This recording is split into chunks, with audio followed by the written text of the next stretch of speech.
distort my positions. I think again of Eliot's words, and I think, when I am pinned and wriggling on the wall, how should I presume? And here I am today at Howard, a historically black college. Here I am, a guy who once presumed to discuss a section of the Civil Rights Act. It didn't always go so well for me. Some have said that I'm either brave or crazy to be here today.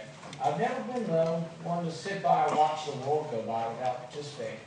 I wake up every day hoping to make a difference. I take to heart the words of Toni Morrison of Howard University, who wrote, "If there is a book you really want to read that hasn't been written yet, then you must write it." Now, I can recite lots of books that have been written, or I can plunge into the arena and stumble, maybe fall, but at least I will have tried. What I'm about is a philosophy that leaves you to fill in the blanks. I came to Howard today not to preach or prescribe to you some special formula for you, but to say that I want a government that leaves you alone, that encourages you to write the book that becomes your future. You're more important than any political party, more important than any political pleadings or partisan pleadings.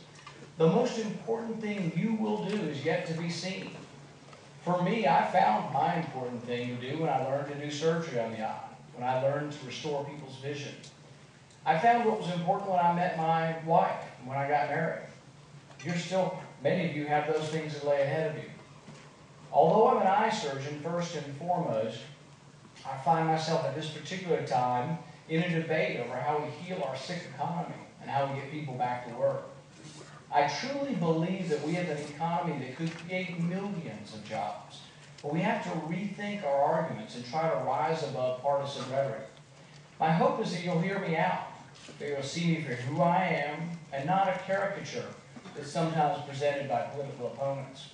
If you hear me out, I believe you'll discover that what motivates me more than any other issue is the defense of everyone's rights.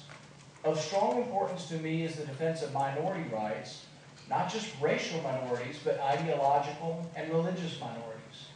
If our government does not protect the rights of minorities, then democratic majorities could simply legislate away our freedoms.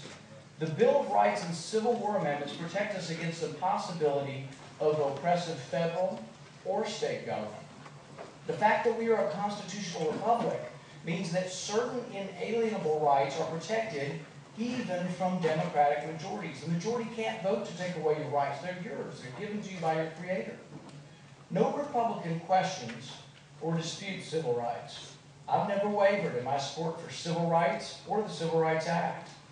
The dispute, if there is one, has always been about how much of the remedy should come under federal or state or private purview.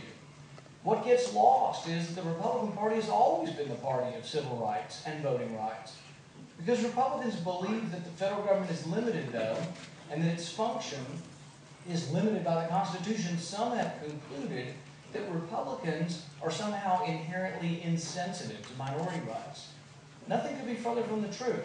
Republicans do indeed still believe many rights remain with the people and the states respectively. When some people hear that, they tune us out and they say, "Oh, he's just using code words for states' rights to discriminate, for the states' rights to segregate and to abuse." But that's just simply not true. Many Republicans do believe that decentralization of power is the best policy. That government is more efficient, more just, and more personal when it's smaller and more local. But Republicans also realize that there are occasions, and have been occasions, of such egregious injustice that they do require federal involvement. That's precisely what the 14th Amendment was about, and what the Civil Rights Act was intended to do: protect citizens from state and local tyranny. The 14th Amendment says, "No state shall." The 14th Amendment did change the Constitution to give a role for the federal government in protecting citizenship and voting, regardless of race. Now, I didn't live through segregation, nor did I experience it firsthand. I did grow up in the South, in public schools. I went to schools with whites, blacks, Latinos. We all seemed to pretty much get along. So perhaps some will say that I can't understand. But I don't think you had to be there to be affected by our nation's history of racial strife.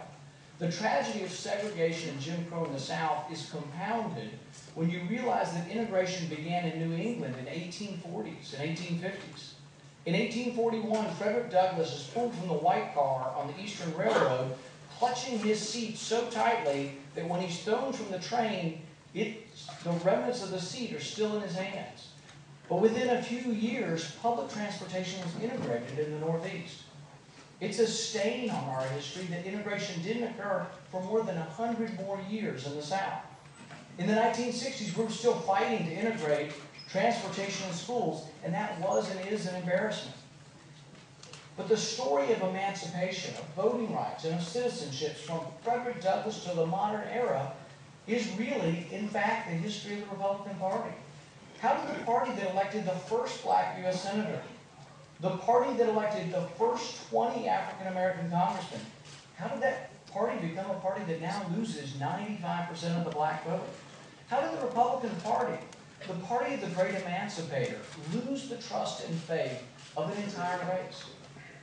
From the Civil War to the Civil Rights Movement, for a century, most black Americans voted Republican. How did we lose that vote?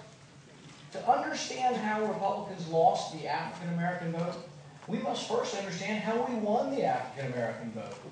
In Kentucky, the history of black voting rights is inseparable from the Republican Party. After the Civil War, virtually all African-Americans became Republicans. Democrats in Louisville were led by the Courier-Journal editor, Henry Watterson, and they were implacably opposed to blacks voting. The Democrats, to a person, were opposed to blacks voting. Watterson himself, who was the editor for 30 or 40 years of the Courier-Journal, wrote that his opposition to blacks voting was founded upon the conviction that their habits of life and general condition disqualified them from the judicious exercise of suffrage. This was the Democrats. In George Wright's Life Behind the Veil, he writes of Republican General John Palmer standing before tens of thousands of slaves on July 4th, 1865, when slavery still existed in Kentucky, and declaring, "My countrymen, you are free, and while I command the military forces of the United States, will defend your right to freedom." And the crowd erupted in cheers. This is the history of the Republican Party. Meanwhile, Kentucky's Democrat-controlled legislature voted against the 13th, the 14th, and the 15th Amendments. In Louisville, William Worley was a black Republican. He was born at the end of the 19th century. He was the founder of Louisville's NAACP. He's a Republican. Most of the founders of the NAACP were Republicans. He's famous, though, for fighting and overturning the notorious Louisville segregated housing ordinance. Worley bought a house in a white section in defiance of the city segregation law. The case, Buchanan v. Worley, was finally decided by the Supreme Court in 1917, unanimously holding that the Kentucky law could not forbid the sale of a house based on race. The Republican Party's history is rich and chock full of emancipation and black history. Republicans still prize the sense of justice that MLK spoke of when he said that an unjust law is any law that a majority enforces on a minority, but does not make binding upon itself. I think this is a DC statehood banner, but I'm not positive.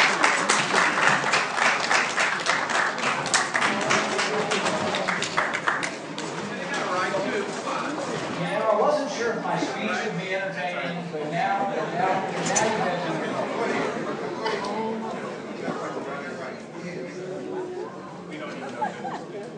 When MLK talked about an unjust law, what always has intrigued me about this is a lot of the things MLK talked about were race, but really what he talked about when he talked about what was a just law goes beyond race. So listen to this again. He said that an unjust law, and this is a good way to look at any law, an unjust law is any law that a majority, not just a racial majority, any majority, enforces on a minority, but does not make binding on themselves. It means any law that's not universally applied. Any law that applies to just bankers would be not racist, but would be unjust. Any law that just applied to one particular group would be unjust. Now, he was referring to race, but he said something about unjustness that applies to all law. Republicans have never stopped believing that minorities, whether they derive from the color of your skin or the shade of your ideology, should warrant